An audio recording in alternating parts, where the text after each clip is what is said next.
Good morning, mates. It is 2018, the 15th of January.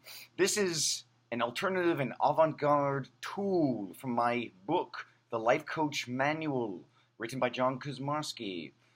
Now, this is a very avant garde, controversial technique tool. And first, the legal stuff. This is held by Creative Commons license. If you reuse, reprint, or share this tool, you must give credit to me, John Kuzmarski. Now, legal stuff's taken care of. Into the tool. Therapeutic screaming. From the moment you're born, screaming is important. If I had to select my favorite and most controversial, meaning that this has to be one of my favorite and one of the most controversial NLP, neuro-linguistic programming, and coaching techniques or tools, it would be by far, hands down, bar none, unquestionably without a doubt, therapeutic screaming. I love this tool. Quite simply, therapeutic screaming is screaming for the purpose of stress release, clarity, and physiological shift in the body.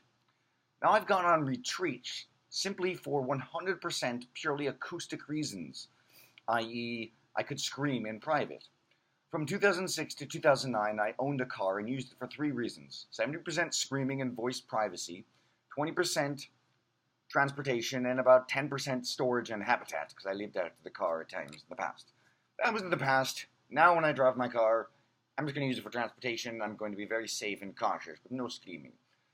But that's what I used it for in the past. I swiftly and happily sold the car in 2009, realizing that basically I wasn't using it as a car. Instead, I was using it as a therapeutic screaming contraption, and there's less expensive and more practical ways to go about therapeutic screaming. But screaming has monumental importance for me in life. If you can't scream, if you don't have the option of screaming for long periods of time, that is a very unhealthy situation and should be swiftly remedied. Licensed social worker and founder and executive director of DeMille Center for Psychotherapy and Counseling in New York, Armand DeMille, confirms that it's with our primitive ancestors or present-day humans, quote, the body's chemistry changes with each bellow. More importantly, the body's chemistry changes with extreme swiftness with each bellow.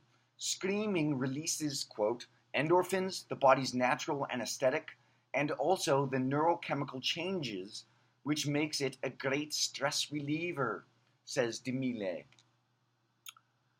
I'm not someone who propounds the significance of appealing to authority for veracity.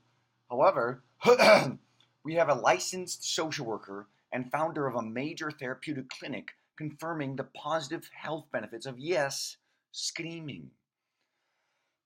I completely agree with Dr. DeMille. DeMille also comments on how screaming, quote, explosively releases that tension. Most of DeMille's analysis of therapeutic screaming revolves around it being a stress release. This is very true, but I have discovered many, many more significant benefits to therapeutic screaming. Here are some added benefits to screaming I have encountered from practicing therapeutic screaming since 2006. Ways in which therapeutic screaming improves the quality of your voice. Accessibility. You have more access to your voice. What I mean by this is when you have an idea and vocalize it, there's less congestion if you practice therapeutic screaming. I'm convinced a huge percentage of stuttering and stammering would completely be eliminated with the practice of therapeutic screaming. When you scream at the top of your lungs, anything, gibberish, a complaint, a fear, a joy, a goal, anything, I like screaming goals. You flush out things in a very intense and significant way. That flushing things out gives you more access to your voice. Additionally, we very frequently monitor and scrutinize what we say before saying it. Often our vocalization monitor is self-critical or over-limiting, causing us to maladaptively cycle things over and over in our minds. Therapeutic screaming is kind of a restart or rebooting of our self-monitoring. The more appropriate, instead of overly critical self-monitoring, gives us more access to our voice. Just having a sip of water here. This is a chemistry beaker because I'm a bit of a scientist. Moving on. acoustically better or more interesting sounding voice. In addition to diminishing self-criticism of what we say and thus making our voice more accessible, therapeutic screaming can make our voice sound more electric, fiery, smoother, or more calculative depending on our disposition. Ever hear a rock star, or infinitely better yet, an opera singer, or someone who screams a lot, talk in normal conversational voice? Their voice sounds different, does it not? There's an added textural dimension to the voice when a person utilizes the uplifting effects of therapeutic screaming. The raspy rock star voice is not the only kind of textured voice. There can be a very calculative voice that emerges from someone more cerebral. But with therapeutic screaming, that calculative voice shifts from overly nasal mutterings to more convincing, more lucid, and more peaceful sounding and even electric utterances. Authenticity. You can rehearse things to say over and over in your mind and then say them. You can speak lies to others and yourself without knowing it because you've become to believe something is true when it's not. When you scream really loud, you access a primal center. Oh, that's awesome! Physiologically, your autonomic nervous system kicks in, increasing heart rate, blood flow, and releasing some hormones. Those physiological changes do not just coincide with, but are anatomically triggered by screaming, by voice. This is very real. Screaming, thus, by activating these very real physiological changes in the body, reminds us of the truth behind voice and that our voice can accurately express what we feel, believe, witness, and observe. It's easy to forget that. Voice is often the primary link between our inside and outside worlds, unless you're a painter, visual, or a dancer, kinesthetic. What we process within our minds can be expressed with voice. In many ways, our voice is the apex of our being, of what we're here for. When you continually reiterate things you're supposed to say, you can delude yourself. Therapeutic screaming reboots your primary tool of expression and gets you more in touch with what you're thinking, feeling, and believing, all of which increases the authenticity and truthfulness of your voice. The increase in veracity is audible too. How therapeutic screaming assists your physiology. Calming you. Screaming very loudly, even for 10 seconds, gets your blood flowing. Oh, that's awesome! It changes your physiology on a physical and chemical level. You're out of breath after screaming. You exert yourself in a way that makes you calm, serene, and relaxed after screaming. Now let me just interject something here.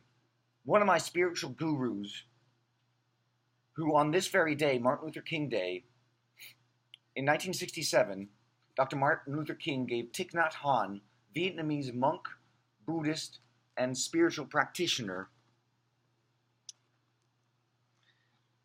a Nobel Peace Prize for his wisdom. Hello, Bianchi baby. And Thich Nhat Hanh says, when you punch a pillow in anger, you're not really solving the anger, you're just draining it. The anger is still there. That's very true. But when you use your voice, you become more cognizant of goals, emotions, anger, frustrations, happinesses, joys, things that have been buried, and you become clear about that. So, therapeutic screaming does calm you. Additionally, aligning you and purging your mind of limiting beliefs. I've run thousands of miles. I log most all of my exercise, be it swimming distances, running mileage, or other activities. After a while, I've felt the effect of running to be very limited. There's only so much moving my arms and legs and repetitive motion over a horizontal distance that I can accomplish. But screaming, belting out something, a challenge, a joy, a fear, a goal, really combines your mind and body, fusing them in an immensely potent and activating way. You can loop limiting beliefs over and over in your mind while exercising with just your body. But when you therapeutically scream something, it's very difficult, arguably impossible, to think of anything else. In many ways, it's a form of meditation because when you're screaming, your cerebral cortex is focused almost entirely on expression. Exercising your brain. The left hemisphere, namely Broca's and Bernays' area, are getting a serious workout when you scream. It's like doing reps or pull-ups with the left, logic, language, math, numbers, hemisphere of your mind. You build new cognitive muscle neurons and experience your brain merging with body, larynx, in a very direct and uplifting way. Clearing nasal congestion. There are also unrelated positive consequences of screaming, such as clearing nasal passages. Self-defense and emergency screaming. When we or someone else is in trouble, screaming is a non-violent form of self-defense. Additionally, in an emergency, calling for help or activating the body to act is often accomplished by screaming. By doing therapeutic screaming, you familiarize yourself with that intense form of expression so you aren't caught off guard if and when you need to scream in an emergency. Common, unexpected, undesirable side effects to therapeutic screaming. 1. A sharp shooting pain on the side of one's head. This is simply because of a rush of blood to the brain. What is worse is that often people have that imbalanced amount of blood flow to the mind, creating constant residual stress from not doing exercises like healthy exercise and therapeutic screaming. 2. Residual temporary headache. Blood is flowing to different areas of the mind. It may be slightly sore for a while. 3. Dizziness and or lightheadedness. Screaming redirects your blood flow very quickly. It jumpstarts our autonomic nervous system, just as doing a quick sprint or quickly standing after sitting down for a while can make us a bit dizzy, so can therapeutic screaming. 4. And the last of the unexpected undesirable side effects to therapeutic screaming is vocal hoarseness. Using your larynx to produce previously infrequently reached decibels and vocal registers is like developing a new muscle.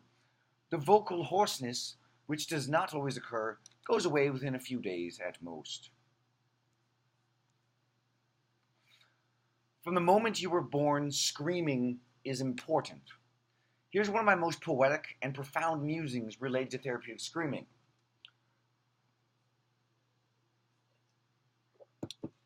When a baby is born, their ability to scream is monitored and evaluated. This happened to you when you were born. If the baby wasn't screaming well, it was an indicator of disease or ill health.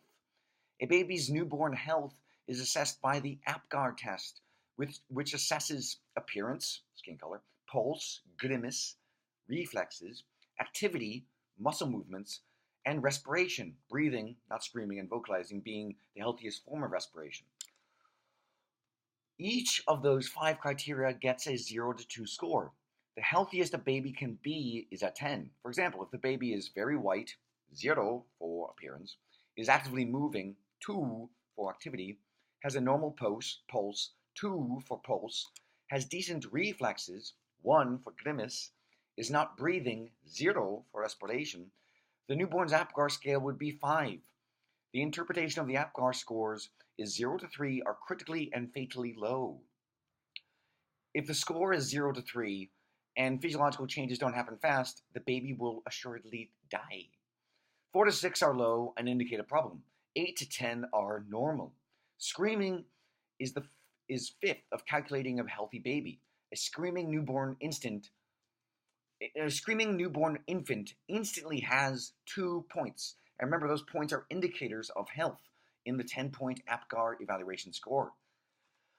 From the moment you were born, screaming is important. Oh, that's awesome! Every second of your life. Game plan. Find a location or methods of screaming that you can do in private, and 2, without disturbing others. Some ideas are a soundproof room, in a car, in well-insulated areas, in an open area, maybe into a pillow or underwater. 2. Set aside a few topics you want to scream about. 3. Write down exact phrases you want to scream. These can be empowering things, things you want to eliminate from your life, things you want to experience or stop experiencing. Ideally, all phrases should be written in the positive. This means if you want to scream a being punctual phrase, do not scream, I will stop being late. Instead, scream, I will be punctual because I love being on time. Saying things in the alternative shifts your brain to make them happen more easily. Screaming in the affirmative accelerates the shift to make that change happen with tremendous swiftness. 4. Determine for how long you want to scream. This is important. It's so important to decide the length of your scream session and duration of each scream. Why? Because screaming changes your physiology. It's the most effective pattern interrupt that I know, and I am aware of an arsenal of pattern interrupts of all kind. Many tools, coaching tools that I have. Therefore, your thoughts change. It's easy to lose your focus.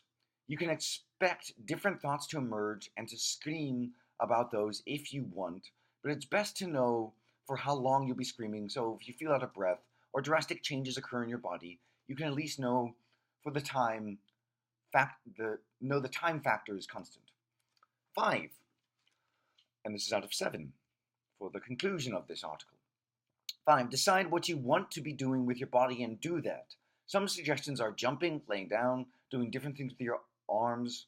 Experiment with effective screaming with your arms hugging your body with your arms open. So, hugging your body, open, woo! Decide what you want to think about while screaming. This is 6. Some ideas are meditating on a positive career shift throughout the scream session, or thinking about a peaceful nature scene, or visualizing a color. 7, and finally 7, I really do this. I really have scream sessions. I, for one, can verify that screaming is one of the most instantaneous and effective methods for creating positive changes in everything from career to mood to physiology to relationships to health. This has been John Kaczmarski. If you're watching this on YouTube, please hit subscribe. If you're watching it on my Facebook group, thank you for watching, mates. Love ya.